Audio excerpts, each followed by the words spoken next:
साथियों, हम में से हर कोई पैसा कमाना चाहता है और जो पैसा कमा रहा है वो उसे बढ़ाना चाहता है। लेकिन साथियों, पैसा कमाना और पैसे कमाने में कंसिस्टेंसी रखना यानी कि उसे लगातार कमाना दो अलग अलग बातें हैं। तो साथियों, आज इस वीडियो में मैं आप लोगों के साथ कुछ ऐसे टिप्स शेयर करूंगा जिनसे आप अपने मनी का अच्छे से मैनेजमेंट कर सकते हैं। तो साथियों, शुरुआत करते हैं एक किताब से जिसका नाम है the richest man in Babylon. Money management के ऊपर ये बहुत ही शानदार किताब है। इसमें एक थंब रूल दिया गया है पैसे को लेके।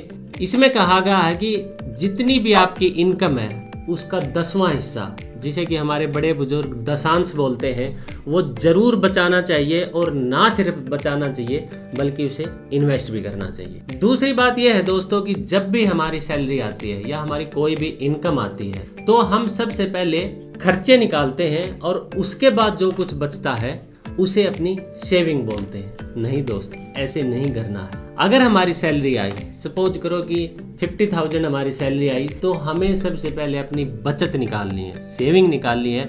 जैसे कि हमने 10,000 रुपये निकाल लिए और जो बाकी 40,000 बचे उसमें अपने खर्चे चलाने हैं, किसी भी तरह से उसी में एडजस्ट करना है। और दोस्तों, आज के दिन एक बहुत बड़ा ट्रैप है जिससे कि हमारा सारा मनी मैनेजमेंट खराब हो रहा है, वो है क्रेडिट कार्ड। क्रेडिट कार्ड का दोस्तों कम से कम इस्तेमाल कीजिए। जब तक बहुत ज़्यादा ज़रूरी ना हो क्रेडिट कार्ड का इस्तेमाल मत कीजिए, क्योंकि अगर आपकी EMI बाउंस हो गई और किसी वजह से आप उसे नहीं भर पाए तो आप सोच भी नहीं सकते कि आपके ऊपर कितनी हैवी पेनल्टी इम्पोज होती है। इसलिए से नो टू क्रेडिट कार्ड। और कहते हैं कि जिसका नाम ही उधार पत्र है वो आपकी क्या इनकम बढ़ाए। चौथा है दोस्तों, ऑनलाइन सेल के जाल में मत फंसिए। ये जो आती है ना बिग बिलियन सेल और जो हमारी स्टॉक क्लियरेंस सेल अमेजन पे, फ्लिपकार्ट पे, सेल के चक्कर में मत फंसिए। जो ये एक फंडा चला रखा है ना, एक के साथ एक फ्री।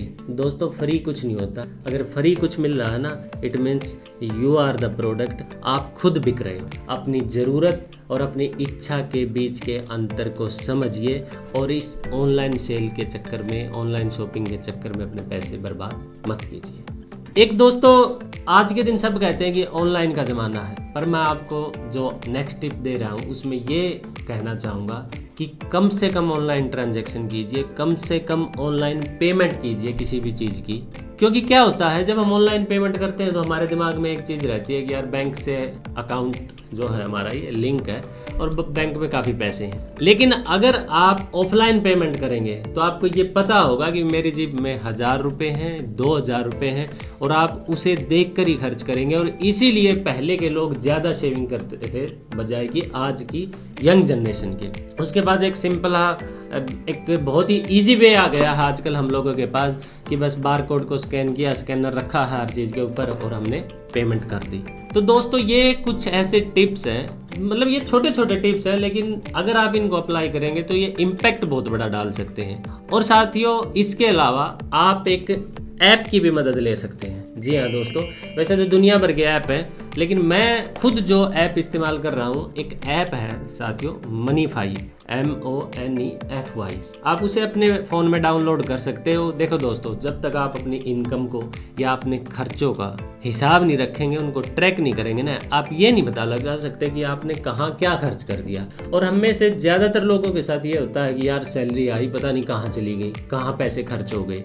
इस ऐप के अंदर आप एक तरफ अपने जो माइनस होता है उसमें आप अपनी खर्चे लिखेंगे, प्लस की तरफ आप अपनी सेविंग, डिपॉजिट या सैलरी का एक कॉलम होता है वो रखेंगे, जिससे आपको ये पता लगेगा ग्रीन में आपकी इनकम है और रेड में आपकी खर्चे हैं। उससे आपको ये पता चल जाएगा कि भाई मैंने कहाँ खर्चा किया। अगर आप 10 रुपये का, अगर आप 5 रुपये का भी कोई टॉफ़ी भी खरीदते हो ना, तो आप उसका हिसाब रखें। दोस्तों, जब तक आप हिसाब नहीं रखेंगे ना, आपको पता ही नहीं चल पाएगा कि पैसे गए कहाँ। उससे महीने के अंत में आप ये जान सकते हैं कि मैंने फिजूल खर्ची कितनी की है।